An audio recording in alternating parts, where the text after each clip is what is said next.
everybody, welcome to Bones Collector.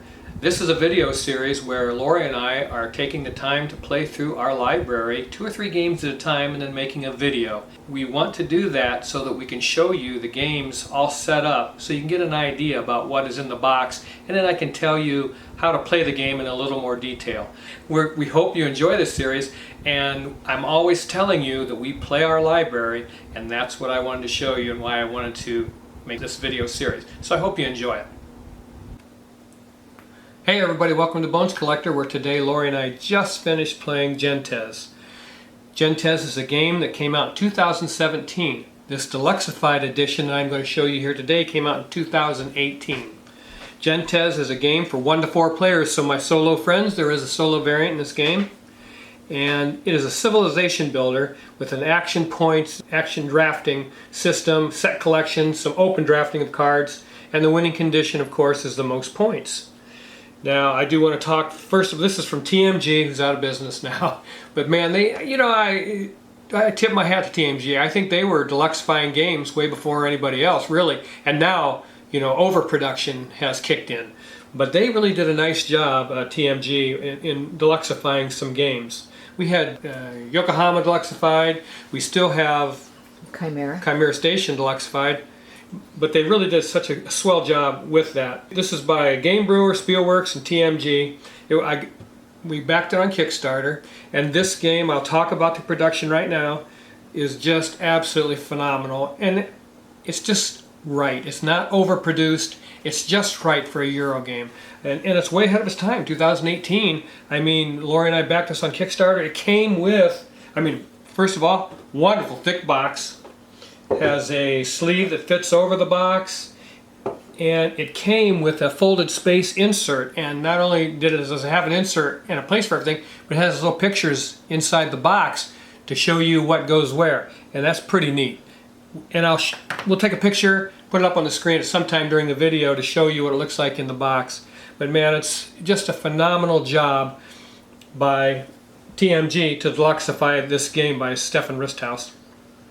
Double layer player boards. Everything that in this is chunky pieces. This is the first player token, a wooden temple top. The buildings that you're going to build are all wooden and different shapes. Your double layer player board. You have these locks that lock out spaces. They look like padlocks. Your population markers are these beautiful little people, and they're painted on both sides, so that's incredible. And then the board itself is very nice, and your training section up here where you have these people, these are big chunky pieces. Again, both sides are painted, and all the action tokens that you're going to select are on the board are wooden. Cardstock is wonderful cardstock. Now you have 3 eras, first, second, and third era, and these are linen cards. They're just gorgeous. I sleeved them anyway because this game is going nowhere unless we die and it's willed to somebody. But a bunch of metal coins. Man, I could just go on all day, because when you're playing this game, and the retailer version is fine. I watched it unboxed on YouTube, and it's fine, and it's still the same game, and the game is a rich, complex game. I really, really like this game. I can't say enough about it. Every time I play it, I'm glad that we have this game. So I'll try to tell you a little bit about this game. I said it's a civilization builder, and it's about the first millennium or something like that, and different peoples and different civilizations were having a heyday and then a decline, and the 2 phases of this game are exactly that. The heyday, where you will be taking action tiles off the board and performing those actions, and then the decline, where you clean up at the end of the round. So on the board itself, we have different sections, and I'll tell you what each one of these does as I go along, rather than tell you what all the sections are at once. I'll try to explain what each one does during the game. That way it gives you a little bit clearer picture as to how it works. But I said you're going to, on your turn, you're going to have to decide to take one of these wooden tiles off the board, for the most part. So what you have to do is decide in this section, this is the building section, and there's different types of tiles over here. On each tile on this board, no matter what section you're taking a tile from, it has a cost in coins and in time. So that when you select that tile, those payments have to be made, or you can't select that action tile and you can't do that action. So you have to do that. And in this building section, it has in addition, it has a picture on the tile of the section of the city where you have to build. In this case, it has a money bag. And so you're going to have to build your building, one of your buildings you're going to select and put it on the board in that section of that city on this map. There's 3 regions on the city. I say green, red, and yellow. I don't know what these countries are. I mean, I do. I'm just going to simplify things. So we got green, red, and yellow. And when you place that building on the map, you get the bonus that's on that particular city. So you place your building, you take the bonus. Now, if you were to do this action twice and place another building in here, you would get the benefit of both those cities. So I got 2 victory points for building that building. When I place this building over here, I'd get $5 plus 2 victory points. So they accumulate as you go. Not to mention, you get a bonus at the end of the round for some of those cities also. So that's the way the buildings work. You can also come over here to this section called hometown when you're building. So not only can you build on this map, but you can build in the hometown. Now the hometown is something that when you place a building in one of these rows, you have the ability to place a cube by your building after you have it built and do that particular action that's in that row. And there's some modifiers on here that come in very, very handy. So it would behoove you to build in this hometown area. When you're over here in this hometown section, there's only 2 spaces available in a 2-player game. On the other side of the board, on the 3 and 4 player side, there's 3 spaces available. But still, those rows could be taken up without your building being in there, and you don't want that to happen if there's something that you want to do in here, because you have those actions available to you anyways. But this gives you a little bit of bonus. That way, if those tiles are gone, there's only 2 tiles to train in this section. If those tiles are gone and you want to train, you have no way of doing it unless you have a building in the hometown where you can do that action or the benefit on a card. So you're not completely shut out if these tiles are gone, but it makes it a lot more difficult if they are. So it's nice to have one of your buildings over in the hometown. So you can build on the map, you can build in hometown, and on the map, I said you had to follow the iconography on these tiles. Like this one here has a monument on it. You have to build a city that has a monument. Well, these with the like Twilight Zone icon on them are wild, and there's 3 of them. So you can build anywhere in hometown or on the map if you pay for one of those wild tiles. But again, the earlier you get to these sections, the less time and money you have to spend, because some of these have 0, and the ones with 0 you have to spend 3 times, so it's kind of a balancing act. And then on the wild cards, there's 2 of them for $6 and 1 for $2, but it spends 3 time on your player board, and once you run out of time spaces, you can't do any more actions that round or that turn. So that, you know, it's that's the beauty of this game, trying to balance the time and the money. It is a tight economy. There were a couple of times where I really complained I was just running out of money. So you really have to pay attention and get your actions in the right order so that you're getting money and saving time as much as possible. Because on this time track, I'm going to show you, this is my folded space insert that holds my indicator cubes and my time. But once you're putting time on this track, you can do it in a couple of different ways. You can put 1 time per space. So if you took a building like this one here, and you start out with 1 time in the first round, and it's got a picture of it on your player board, 1 time on your player board. So you're going to start at 1 time. If I chose this action, I'd pay the money, and it says 3 time. So I would have to put 3 time on my board somehow. You can put 2 in 1 space if you wish, or 1 in each space. So you have a choice. Do I want to place 3 time on my time track and take up 3 spaces, or do I want to crunch these things together and take up less space? Well, naturally, you want to take up less space, but the problem with that is at the end of the round, if you have 2 in one of these sections, one of those times will carry over to the next round. So if you did that a couple of times this round, start out with 2 time hourglasses on your player board. If you just kept 1 time in each space throughout the remainder of the round, at the end of the round, you take all of those off in the decline phase. So you wouldn't be penalized at all. But you are penalized after each round if you have double time in those spaces and at the end of the game it's -1 point if you have those. But sometimes you may feel it necessary to do that, you know, depending on how your game is getting played. Okay, so that's the building part of that equation, and I want to tell you about each section because there's little things that bother me, like this hometown that I told you about. Any place you see a sun on these action spaces, that means the heyday phase. So during the heyday phase you can place a cube and take that action, but you don't place a cube in these columns, even though the cube has a picture of a cube and an arrow pointing down here. You place the cube on your building in these rows over here. The cube would go on your building to show that you activated that round, because you can't do it twice in one round. You can only do it one time. So you would put your cube on that building, and that's a little deceiving. So that bothered me a little bit.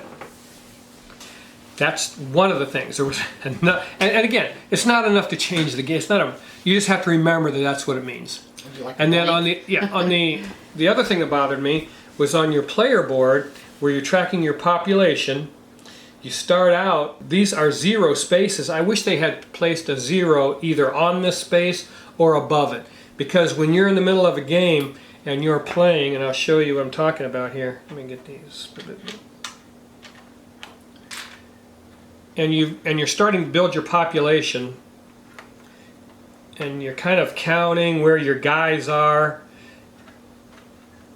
I mean, the numbers are at the top. And the numbers are at the top. Yeah, they're at the top. But for whatever reason, when you glance at them, oh, I'm on number 3 on military. No, you're not. You're on number 2, even though you're in the number 3 hole. And that's where I don't know.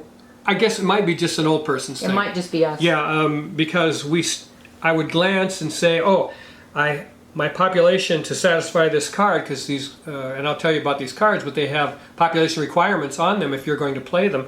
And you just glance at your board, and it's easy to say, oh, geez, I have 3 scribes. No, you only have 2 scribes, even though you're in the number 3 slot. So just watch out for that when you play this game. Again, it's not going to bother you if you're familiar with the game, and if you play it multiple times, it's not going to bother you. However, it would have been nice that way when you get the game out and play it again after 6 months.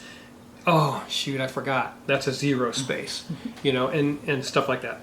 So those are the 2 things that were just a little bit tricky.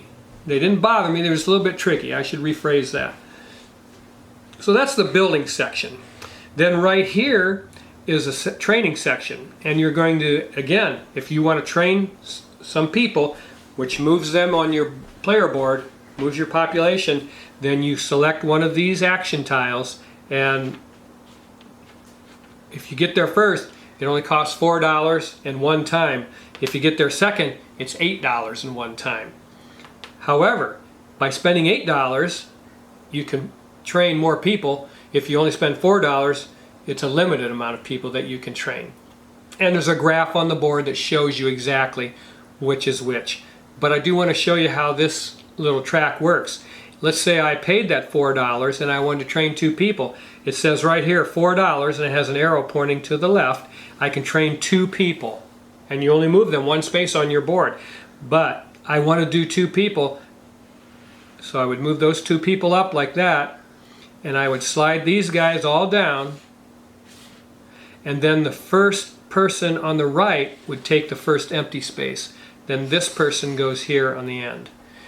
And it always works like that. If you only train 1 person, of course he would go up there like that, and then all these would slide down, and he would go in there like that. If you train, let's say you paid the $8, which would allow you to train any 2 people, and you wanted to train this person and that person, then everybody slides down like that. Works exactly the same. The one on the furthest right goes in the first slot, and this one goes there. And that gets a little bit tricky. But once you do it a few times, it works out perfectly well. And then once you do that, again, if you select that, you would pay the $4 into the bank, and then you would pay a time token on your board and take that action. And that's how you move your population around on the board. So that's the training section. Then down here, this is the scribe section, and it's where you acquire these civilization cards.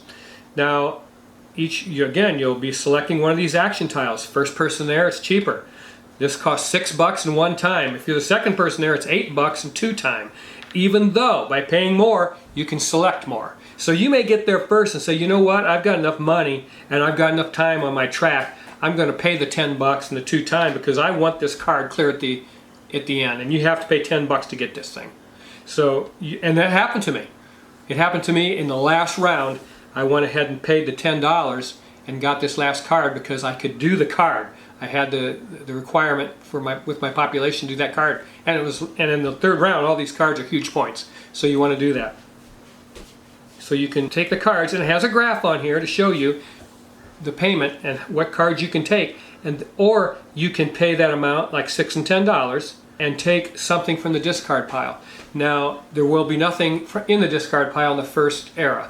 But in the second and third era, there will be cards in the discard pile. And you may find yourself in a position where you cannot satisfy any of the cards showing. You might want to dig through that. Maybe you remember something. Because, especially in a two-player game, we have these little cubes. And there's cubes pictures on the card slots right here. So these cubes are cubes that mark cards for the two-player game. If that card is purchased, the cube just, of course, goes up on the board. But if those cube cards are not purchased at the end of the round, they're removed and they're out of the game. So if you see a card with a cube on it and you want that card badly, you better buy it that round or it's going to go away. Now, if there's cards in here that you really want that aren't purchased, they will be gathered up and go in the discard pile. Then you can try to remember. So there's a little bit of memory element. What cards are in that discard pile? Because if there was one you wanted really bad but you couldn't get to it that round, as long as there wasn't a cube on it, it's going to go in the discard pile and you can get it, taking the scribe action and drawing from the discard pile instead of the market row.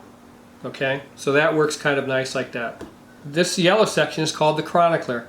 Now you see this black lock on here. There was a mistake in the printing of this game and it had a picture of a 4-player token on here, but that was only for the other side. So we put a lock on there to show that you're just not using that space. You don't have to. You just only have 5 tiles that are available during a 2-player game. But we put a lock on there to show that that is not available. But when you take one of these tiles, one of these action tiles, you pay the cost, and some of them are 0, but you pay the cost and the time on your player board. And you play, okay, let's say you would take this tile, spend $2, and you start out with 20 at the beginning of the game, pay the $2, take a time token from your supply, and put it on your board, and then you take the play a card action. So you start out the game with 2 cards, and your population is going to reflect that to begin the game. You can do a little drafting thing, open drafting to begin the game if you want, but the rule book itself will give you a couple of cards to start with if you want to do that, which we do. We always do play that way. We just start out with a couple of cards, and the cards tell you where you can set your population to start the game, so that you don't start out with all 6 tribes on 0, so that these cards can be done and get you going in the game. On these cards, not only do you get this benefit when you complete them, but you have some iconography, 4 different icons that are available, and they will give you points also if you synergize them with your other cards. But even when you play your first card, you simply select one of those icons and say, okay, squiggly lines or lightning bolt, and you get a point for that. Then when this card is played, it also has squiggly lines and lightning bolt, and you still can only pick one. So you would either pick one or the other. It wouldn't matter in this case because you would get 2 points in addition to whatever points your card scored. So if this card got played second, you would get this 1 point and then 2 points for the matching icon. So that would be a 3-point play. And that goes on throughout the game. And you can really get a lot of these cards down here. So once you get 4 or 5 of the same icon plus the point total that's on the card when you play it, it gets to be pretty nice. And you're moving around that point track by doing this. And there's various benefits on these cards because you're going to want to look at this market row and see what you can complete with your population and the benefit that it gives you. Because some of these give you nice victory points, but they also give you population boosts. So you might have a +1 on your artisan and move him up, or you might have remove a lock off your player board. Those are nice because when you remove a lock, it gives you another space to place time and action tokens on your player board. It gives you more time in the round. And then also on the board, it has a couple of remove locks during the game. After each 2 eras, the game will remove 2 locks for you, but you can also remove them with these cards, and it really helps out when you do that. So that's some of the things you can do. It also has, I think Lori had a card that has a crescent moon on it, and that's the decline phase, and she got $5 during every decline, and that was her starting card. So every decline, which was 1, 2, 3, 4, 5, 6 declines, she got $30 over the course of the game. But I mean, that's pretty nice if you can get a decline at the beginning of the game and you get it throughout the game. $5 because you need money early because you're only starting out with $20, so it gets tight. The cards do change as you go along through the game. Some of them, at the beginning of the game, you can see them, they have this blank line right here. As you go throughout the game though, some of them have a picture of one of the buildings on there. And to complete this card, you would have to meet that building requirement now. In the first era, not many of them have one of those building requirements, but in the second era and the third era, most of them do have a building on them, and you have to have one of your buildings on one of those icons on the player board someplace in order to satisfy the building requirement on that card. So not only do you have to pay attention to the population, but the building requirement also as the game goes on. So I wanted to make sure I told you about that. Then this section down here, they look like action tokens, but they're not. What they are in-game bonuses, so that when you complete, the first person to complete 8 cards gets an 8-point bonus. The second person gets a 4-point bonus, and so forth. This one is when you get 18 population, you get 8 points. The first person there gets 8 points, second person gets 4 points. And it has to do with playing, first person to play 8 cards, first person to get 18 population, and that would be all of your population touching each other. No matter where on the board they were. No matter where this took place, it would, if you had them touching, that's 18. So you would take that token. And then the first person to build all their buildings, and you have 6 of them. When you complete those, the first person to do that gets the top token for 8 points. The second person, of course, would get the 4-point token. Then up here is a kind of a bailout mechanism, I call it. But what happens is, where you're playing this through the round, you're going to come up into a situation where at the end of the round you only have 1 space left. Well, obviously you can't take a token where you got to play time, because you got to place the token and the time on your player board. So this is kind of a bailout mechanism where you can, oh, okay, you know what? I'll take this pink token. It gives me 2 coins and first player. Or you can come over here and pay 1 time, so that will only take up 1 space, and get $4. Now if you go to this one, you have to pay 2 time, but you get $8. So you have the 1 time here that would take up 1 space, and then this token takes up 1 space. And if you get caught at the end of the round with only 1 space left in your player board, those are nice to have. Ooh, yes. And there's just so many benefits, so much to do in this game. So anyways, these cubes over here, these cubes, like when you are building buildings out here, you, in some instances, are awarded a cube. Some of the cities give you a cube, and they go on your player board over here, but it has to go in the city where you built. So it's either an eye or a monument.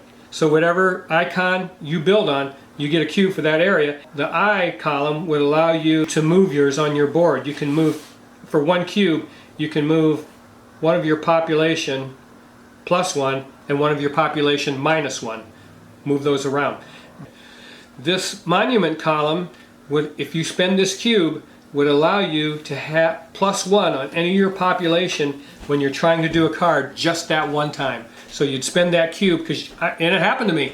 I needed 1 population of a certain kind, and I had a cube in my monument, and I was able to spend that in order to add 1 just temporarily, a virtual population, just add it in there to complete that card so that I could play that card. That really came in handy. So that's what those cubes do over there. Plus, if you pay 3 of those cubes out of any of these columns, you can add 1 to any of these populations. So you got a little bit of an out there if you've got some cubes in that section, plus their points at the end of the game. Every 2 of those cubes you get a point at the end of the game. Every 10 money at the end of the game you get a point.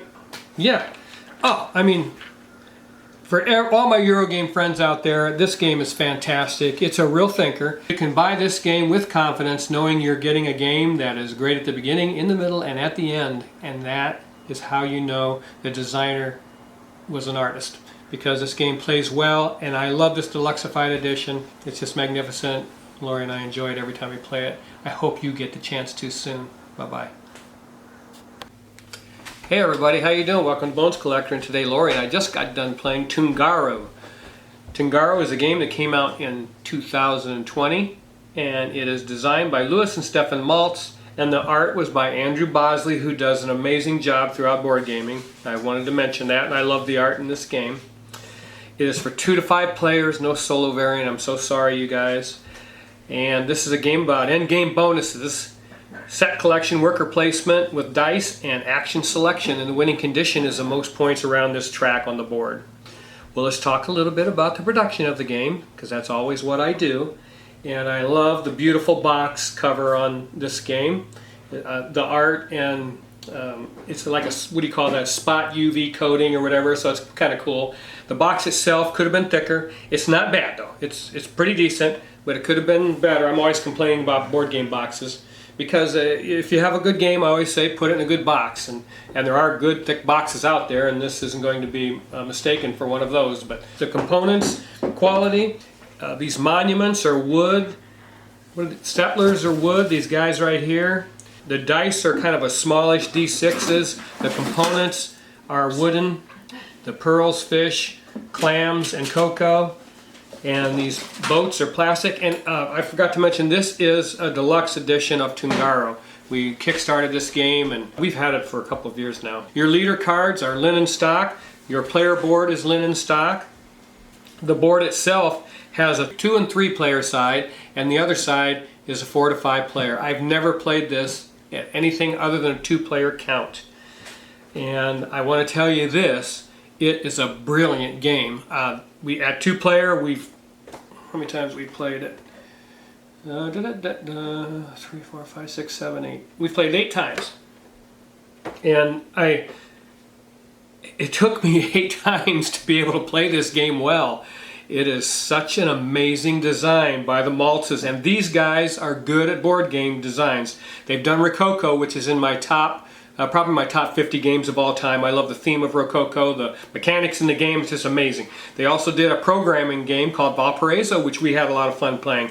And they did a game called Edo. I've never played it. It's by Queen Games, but a lot of people adore that game also. So these guys know what they're doing. And I've told you before that, I mean, if you have a designer and you're in love with one of their games, check out their other titles. And Rococo drove us to Tungaru. We loved Rococo, we had fun playing Valparaiso, and we wanted to try this game, and we're very hesitant when we back games on Kickstarter.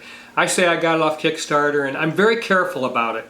We make sure that the designer has a good reputation, that the publishing company has a good reputation. This game was published by Alley Cat Games, and it's an amazing product that they put out here, so I really, really enjoy it. And here's what I'm going to tell you about this game. Some people aren't going to like this game because it is very thinky. And what I mean by that is your turn is going to have to be planned out completely before you take it. And I mean, you're looking at 7, 8 different, 9 different, 10 different options of things you can do, and that drives some people crazy. And there were times when I was frozen up a little bit, wasn't there? Yes. Yeah, and because it's very AP inducing. Oh, it is very AP inducing, but it is a beautiful, beautiful design. And the goal of this game is to recruit as many of these nomad tiles as you can. And the reason why you're doing that is on the bottom of each one of these is a multiplier. So you're getting a set collection thing going while you're gathering these, and that is an incredible thing because you have to travel around the board getting the required resources in order to recruit these guys in different ways. You can use settlers to recruit, or you can just flat out have the resources on the top of the tile to recruit them. And then each tile itself has a special power that they'll give you during the game. So you're kind of going through your head thinking, well, This is plus 1 clamshell, so you're going to get that every round, that 1 clamshell. So how long do you want to keep? You only have 4 spaces on your player board, but you're going to have, you can see all these tiles, nomad tiles that I collected. I think I had 14. 14 tiles, but I can only keep 4 of them up. So you have to decide, first of all, whether you want to use that at all, or if you want to use it for a little while and then place it face down on your player mat. Once you place it face down, you can't turn it back up. And then they have a synergy between them. So this clamshell, there's probably a tile in here that gives me points when I turn in a clamshell.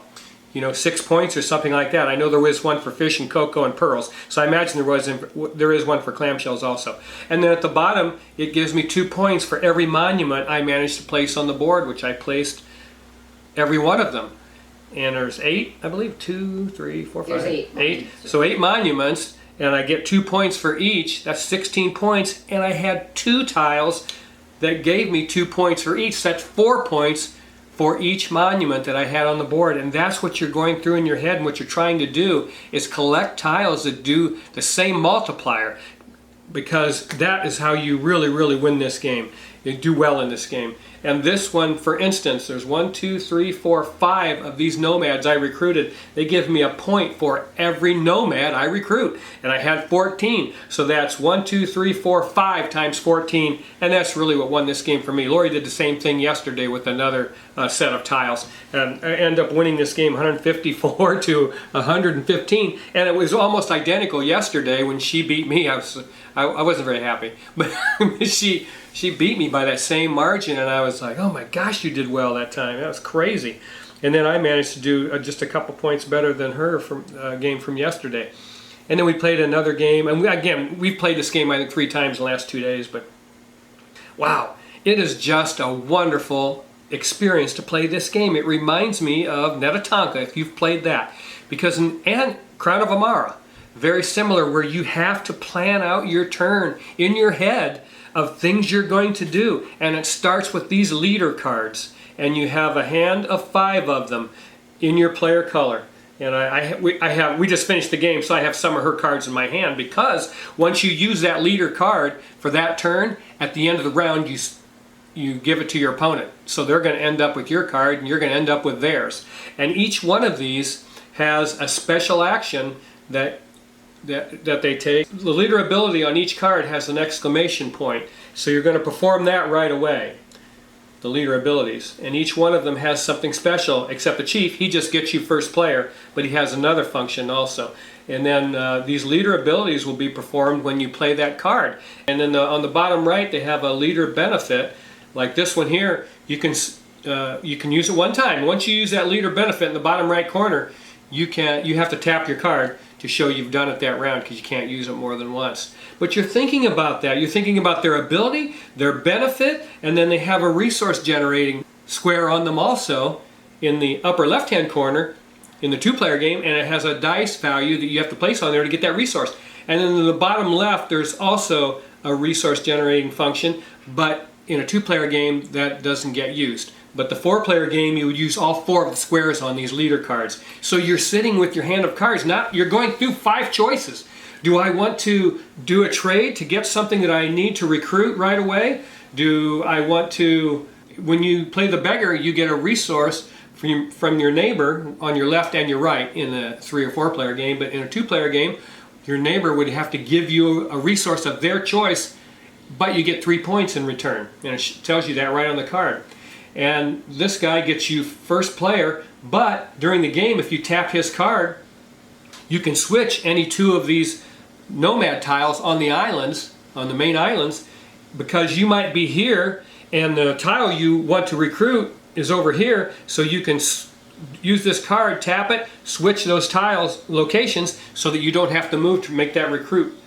And then this one gives you fish on top of that. Oh, I mean, there's so much to do. The worker gives you an extra die. So and I'll tell you how this, I'll go through the turn order, but you get an extra die for that round. And plus, when you harvest from the board, you get to take 2 instead of 1. So that is pretty cool. On the fisher, you get an extra fish, you can see on the card here. And then if you tap this card, you can travel anywhere on the board during your turn. So you're thinking about all these options, And the first thing you do in this game before you even do that, you roll the somebody rolls the dice, whoever is first player, and you get this spearhead thing if you're first player. You roll your dice, your 3 dice. Each player has 4 dice, but you roll 3 of them. And then you're going to take your roll. This is 1, 4, and 5. Put them in your boat, and the other players playing in the game have to use those dice values also. They'll take their dice and put 1, 4, and 5 is what's on my dice that I rolled. They'll all have to be 1, 4, 5 in every boat. So you're looking at your cards. You already know your dice value because that's the first thing you do is roll the 3 dice and add them to the boats. The second thing you do is collect resources on your colony board. If you have some nomads you've already recruited, like this one here gives me a cocoa, then I would collect that at that point. And then you choose a leader in secret. And that's when you're looking at your dice and you're like, what can I do with those dice? And combo it with the abilities of these leader cards. So you're thinking about all 3 of these things and where you're at on the board, what you want to recruit, what resources are available on these island tiles, what you can trade for. Do you have a villager on that island? Can you use that later to do a recruit action or a trade action on that island so that you don't have to use a dice to do it? So do I want to place a monument on that island, or do I already have a monument? Because you have 8 monuments, but there's only 1, 2, 3, 4, 5, 6 islands. So you have to have a monument on all 6 islands before you can place number 7 and number 8. And that's kind of tricky. So you're traveling around getting all this done, plus trying to get those monuments out because you may have tiles that pay you for points for monuments. Oh my gosh, this game is crazy. I just love playing it. And you're thinking about your whole turn. Again, just like in Netatanka, you're thinking about your whole turn. Crown of Amar, you have that hand of cards that you're trying to play in 3 different slots. You have a tough choice to make. What am I going to do out on that board? And I've got these slots and these hand of cards, and each slot gives a different thing. Each card does a different thing. And then, on the board in Crown of Amara, you're just trying to plan that out. And that's why some people, I think, won't like this game, because it is a lot of thinking on your turn. And there was a couple, I don't know if I would play, it would be hard to play with more than 2, because you really are thinking hard. But I guess while the other players are thinking about their turn, as long as you're ready to make your move and do your thing, it would flow pretty quickly. But man, this game is so incredible. Again, like these tiles that you're going to collect, like this one here has flowers on it, and it tells you get X number of points for each different flower you collect during the game. I collected 4 different flowers. The values on them are all different. There's a 2, a 3, a 1, and a 3. So that's 6, 7, 8, 9 points for every flower that's different. So 9 times 4, that's 36 points. And it's just so incredible that you're trying to put together these set collections while you're traveling around this board, balancing the resources that you're going to acquire to get them with the card actions that you're going to use. Man, I mean to tell you, there's a lot to think about in this game. Hey, these tiles are beautiful, by the way. That same Spot V coating that's on the front of the box is on all of these Nomad tiles. And this game is rated as a 7 on Board Game Geek, which shows you how flawed Board Game Geek is. That's just terrible. It's like only 400 ratings, but the game is magnificent. I've played so many board games in my life, and this one is fantastic, you guys. I wanted to tell you about it. And oh man, just you'd have so much fun playing this game. And again, if you like games that are thinky like this, I mean, this is on the level of Raja the Ganges, and I'm looking over at my library shelf right now. Oracle of Delphi and Trajan, those types of thinky games.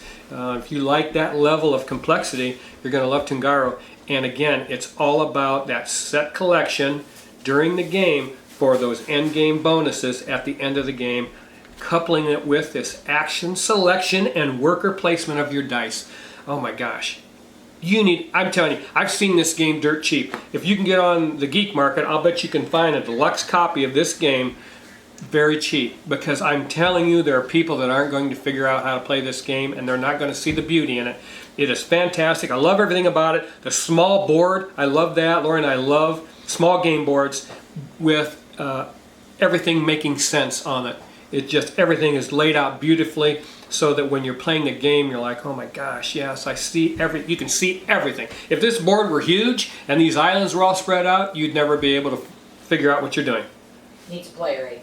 Oh, I want to mention that. One thing I do want to say is Lori made a player aid for this game, and it should have had one, because you are thinking so hard in this game. You need to know which steps come during the round, your turn order. So you roll 3 dice and add it to the boats, collect resources on the colony boat board, choose a leader in secret, then you reveal your leader, perform the leader abilities, number 1 through 4, perform actions, and that's when you do your dice worker placement, then a cleanup where you refresh your settlers. If you happen to use a settler, you just lay him down, because he does kind of the function of a dice without the dice. So getting settlers out can behoove you and really give you a boost, or actually an extra turn during the round.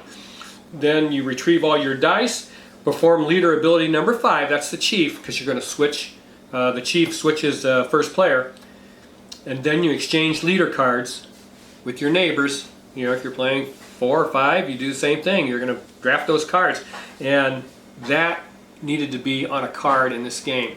And as well, on the other side, she put what each worker's ability was and each worker's benefit. And this comes in handy. We reference it continually while we're playing the game. So if you find yourself with a copy of this and you want to play it, and you need just watch this video, you know what? Maybe Laura put like both sides of this up on the screen. That way you can make this for yourself. And we just laminated it, and it works out wonderfully. She does a pretty good job of that kind of stuff, and I appreciate that she did that, because playing this game I think would be difficult without this aid. Do you think? It'd be pretty hard. We kept getting confused. Did we take our resources? Who did we? You know, we were doing stuff out of order. Yeah, you can't do anything out of order, otherwise you get screwed up. Because this game, again, you're thinking so hard about your whole turn that if you do something out of order, it'll screw everybody up. Because then you just don't remember. Did I take my resources? I can't remember. Yeah. So yeah, I mean, I can't sing praises enough of this game. I gave it a 10. I think I've rated it already on Board Game Geek, and I gave it a 10 out of 10. I mean, I love the production. I love the design. Louis and Stefan Maltz, if you don't know who they are, it's a father and son design team. If you play Rococo, you're going to love this game, because their intellectual abilities, they translate it into Rococo and they translate it into Tungaru, and it just feels fantastic when you play it. Gosh, I just don't understand why this game isn't insanely popular, but whatever. Me and Lori love it. We're keeping it, and that is Tungaru. And it takes us, I didn't mention, it takes about an hour to play, you know, at 2. It says 60 to 90, and it might take a little over an hour, but that's because you spend a lot of time thinking. And I think if you had 3, 4, 5 players, 90 minutes would probably be definitely take 90 right minutes. there. But we do it in an hour, and we love it, and we're not getting rid of it ever. It is just one of those games when you say, hey, let's play Tungaru, you're just excited to do it. And it's different. It isn't the same old, same old. It's doing something different. Yep. And between this and Rococo, I love both of them equally. But Rococo, I think I would give an edge just because that theme of the fashion.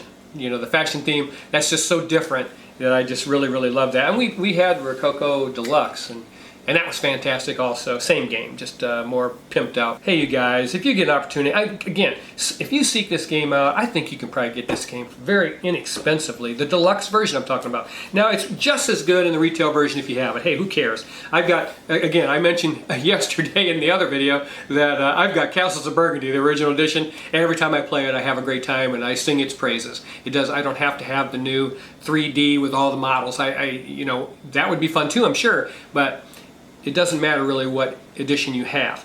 But my point is, you can probably find this, if you don't have Tungaru, you can probably find this deluxe edition fairly cheap on the geek market, and maybe you'll run into it in a... There's one on there right now for $18. Well, there's one, Lori says there's one on geek market for 18 bucks. Man, I'm telling you what, you'll play this game for the rest of your life. That's the best 18 bucks you'll ever spend. $14 shipping. The video that we're pairing this with is Gentes Deluxified, another Deluxified game. And both of them are wonderful, and I was just glad to pair these up because I guess they're similar in complexity, I think. I think both of them are very similar complexity. Both of them are wonderful, and I just enjoy playing both of them Deluxified, and I don't know, man. I don't know what everybody else is playing, but I would play Tungaru any time, and that is our little brief summary of Tungaru from our library. I love every one of you. Have a great day. Okay, everybody, that was the games for today that we played this week. and I hope you enjoyed them. Please like and subscribe. When you take the time to like our videos and then make a comment, that's our payday. We don't get paid for any of this until you guys tell us what you think of our video. And thank you so much for that. Have a great day, and I'll see you the next time on The Bones Collector. And remember to keep on board gaming, because it is the best doggone hobby on the planet. Bye-bye.